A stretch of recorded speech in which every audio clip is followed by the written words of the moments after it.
Olá, eu me chamo Alice, sou artista e fui convidada pela queridíssima Débora Finocchiaro para participar desse projeto tão lindo, tão urgente e necessário que se chama Confessionário, para contar aqui uma história real, uma história que eu acompanhei bem de pertinho. É a história da Roberta e do Tim. A Roberta e o Tim são dois jovens. Ele, um rapaz enigmático, bom conversador, adora falar sobre filmes, toca violão, é ator. Sim, o Tim é ator. Ele trabalha em projetos aos quais nós também, artistas, trabalhamos. Projetos aos quais nós somos convidados e contratados. O Tim circula no nosso meio, na nossa classe artística. A Roberta, uma menina querida, inteligente, amorosa, muito afetiva e muito ligada, conheceu o Tim alguns anos atrás. Eles se apaixonaram. E aí os primeiros meses foram só alegria. Era o que aparentava ser. Muita alegria, iam a festas, bares, tudo era muito bonito. Compartilhavam os amigos. A Roberta conheceu os amigos do Tim, o Tim os amigos da Roberta. E isso tudo parecia se encaminhar para um lugar muito legal. Mas, se aproximando de um ano esse relacionamento, o Tim começou a mudar as suas atitudes. Ou melhor, começou a mostrar uma outra faceta, né? Que antes ele não mostrava. O Tim começou a pregar pequenas mentiras, que mais tarde se tornaram grandes mentiras. O Tim começou a se mostrar muito egocêntrico. Ele começou a se mostrar muito narcisista e assim ele, a todo momento ele queria manipular a vida da Roberta. E assim essas atitudes foram crescendo no dia a dia.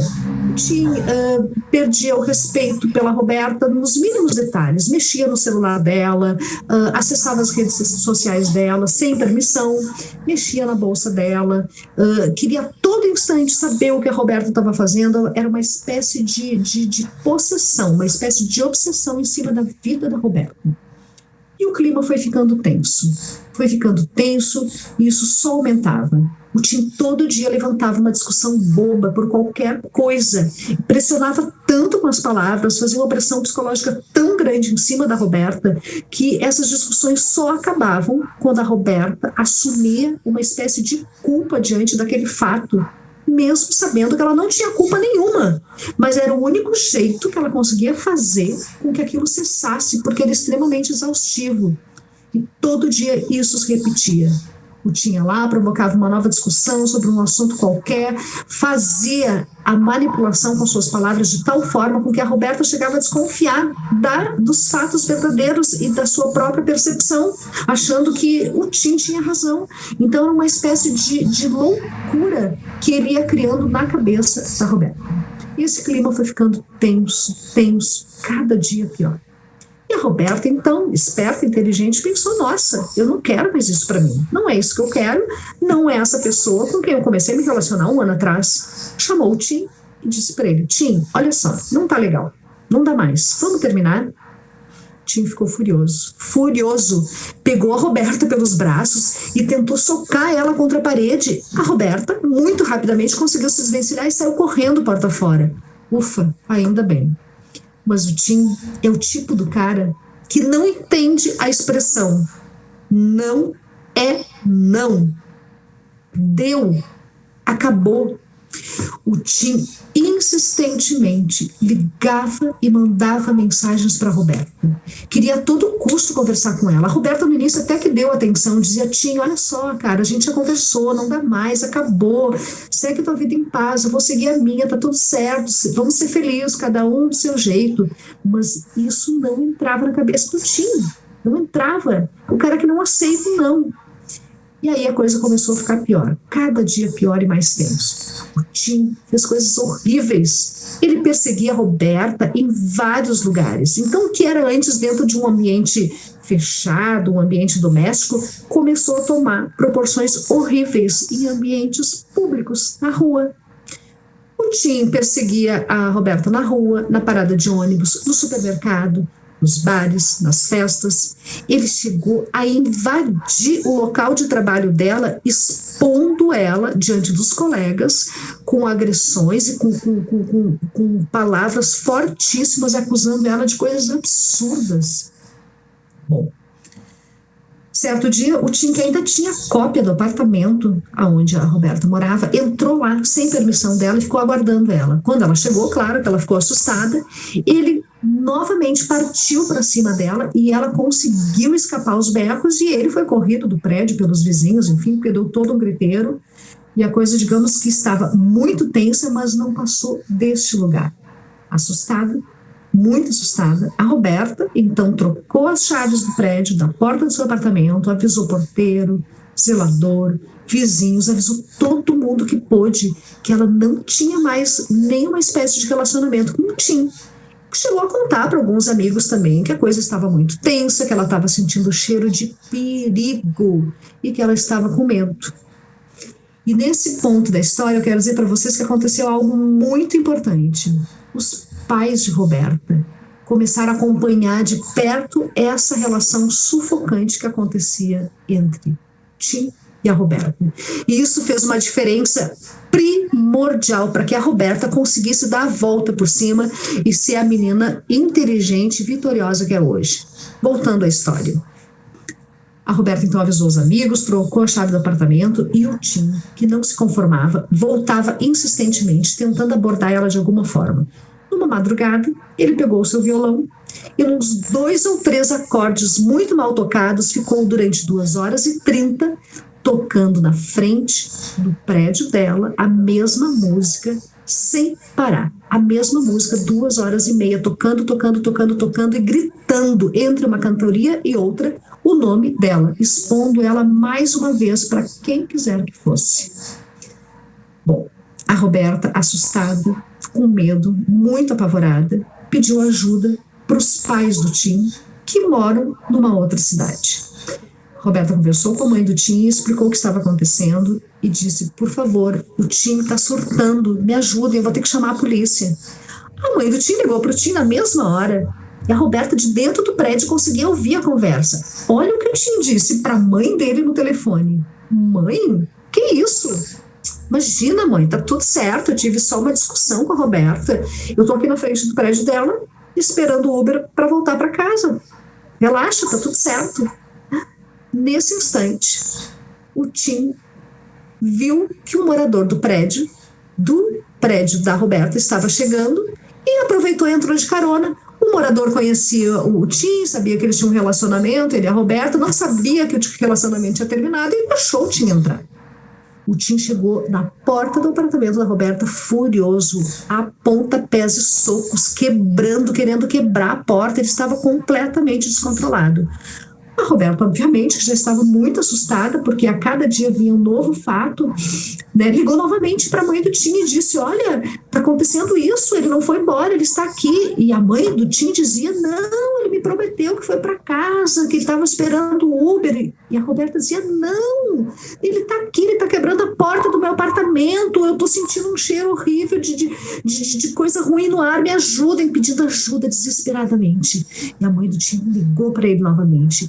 E ele, o Tim, do lado de fora da porta do apartamento da Roberta, surtado, conseguiu baixar uma outra máscara e dizer para a mãe dele: Mãe, tu vai acreditar na Roberta? A Roberta tá louca, mãe. A Roberta tem me infernizado que tu não sabe o que ela tem feito. Eu vou terminar com a Roberta, eu não quero mais. Ela tá de TPM todo dia. Ela simplesmente enlouqueceu. Ela é uma burra, uma hipócrita. Mãe, vai dormir que é madrugada. Eu tô entrando em casa. Eu vou tomar um banho agora, eu vou dormir que amanhã eu tenho trabalho cedo. Vocês acreditam nisso? Esse cara fez isso, assim, na maior cara dura. Desligou o telefone, a mãe, acreditando no filho, foi dormir. E o Tim continuou a dar porrada na porta. Até que, claro, a Roberta, assustada, começou a gritar desesperadamente. Os vizinhos vieram e o Tim saiu correndo do prédio com medo de ser linchado. Mas os fatos não param por aí. Os fatos foram muito tensos, foram muito duros. A partir daquele dia, então, a Roberta, que já tinha trocado as chaves do apartamento, avisado o zelador, todo mundo, começou a mudar um tanto quanto a sua rotina. Do dia a dia, do trabalho para a faculdade. Mas mesmo assim, o Tim sempre a perseguia. E fazia inúmeras tentativas de aproximação e abordagens completamente invasivas. E E eu quero contar para vocês um fato muito, muito interessante. O tempo de relacionamento do Tim e da Roberta foi em torno de 1 ano e meio a 2, quase 2 anos. Aquele dia em que ela disse, Tim, não dá mais, não quero mais, não tinha ainda 2 anos de relacionamento. E a partir desse momento para frente, foi um tempo de quase 3 anos do Tim infernizando a vida da Roberta, não aceitando o fim do relacionamento. Foram 5 medidas protetivas que a Roberta teve que pedir, e nada disso afastou o Tim de incomodar a Roberta insistentemente, de fazer coisas horríveis, de ultrapassar os limites possíveis de uma relação. Eu conto essa história para vocês porque, como eu acompanhei muito de pertinho, eu consegui perceber, eu tenho a certeza de que o apoio que a Roberta teve dos seus pais, o apoio que a Roberta teve da sua mãe, para dizer para ela, Roberta, tu não merece isso, tu pode muito, tu é maior do que isso e tu vai sair vencedora disso, foi o que deu força para Roberta. Foi o que deu força para Roberta vencer e colocar os limites nesse ser humano doentio, nesse ser humano que precisa de tratamento, porque nós não podemos mais admitir, nós mulheres, sermos tratadas desse jeito. Essa história não é uma história com final de morte, com final trágico, ainda bem, porque eu amo a Roberta. E quero que ela continue sendo muito feliz como está sendo hoje, para o resto de sua vida. Mas é assim que começam as histórias de morte. É assim que começam essas tragédias que a gente escuta, ouve, vê nos meios de comunicação, nas redes sociais, na televisão, enfim, não importa. É assim que elas começam, quando terminam em morte. Por quê? Porque a gente acaba ficando embrenhada nesse tipo de situação e às vezes não tem o apoio de outras pessoas para nos ajudarem a dar um basta. E esses seres humanos doentios estão aí a nos fazerem juras de amor, a se dizerem apaixonados e de repente se tornarem obsessivamente cruéis conosco e nos colocarem numa situação tão tensa como esta. Eu fico muito feliz que a Roberta teve todo o apoio de sua mãe, de seu pai, apoio jurídico, emocional, afetivo, de amor, e que hoje ela é uma menina que mora longe daqui, ama, é amada, está muito feliz. E por outro lado eu me preocupo porque o Tim está aí, circulando no nosso meio, trabalhando, se relacionando com outras mulheres, fazendo sabe lá o que com essas outras mulheres, né? E assim como a Roberta, poderia ser a minha filha, a tua irmã, alguém que tu ama. Assim como o Tim poderia ser o Carlos, o Bruno, o Caio, o Pedro, eles são muitas Robertas e são muitos Tims. E nós, enquanto seres humanos, enquanto mães, enquanto mulheres, enquanto artistas, não podemos mais deixar que isso aconteça. Nós precisamos usar esses espaços sim de denúncia, espaços da arte, inclusive, para dizer basta. Esta é uma história real, que eu acompanhei bem de pertinho e eu sei muito bem os detalhes de cada parte dela. E eu venho aqui com muita alegria, com muito amor no coração, contar para vocês essa história, que é uma história que não acontece apenas comigo, nem contigo, nem com teu vizinho, mas que acontece com muitas mulheres ao nosso redor. Então está na hora da gente se abraçar, dar voz a essas histórias e rompermos com esse tipo de atitude brutal e inaceitável dos machistas que estão aí na nossa volta querendo ter esse tipo de atitude. Chega, basta.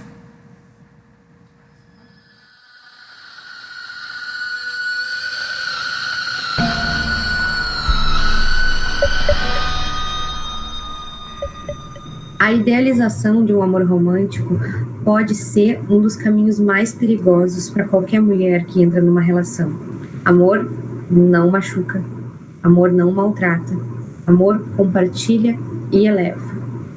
E isso é fundamental para a gente entender por que muitas mulheres entram em ciclos de violência, porque afinal de contas a gente foi ensinada de que o ciúmes é o tempero do amor.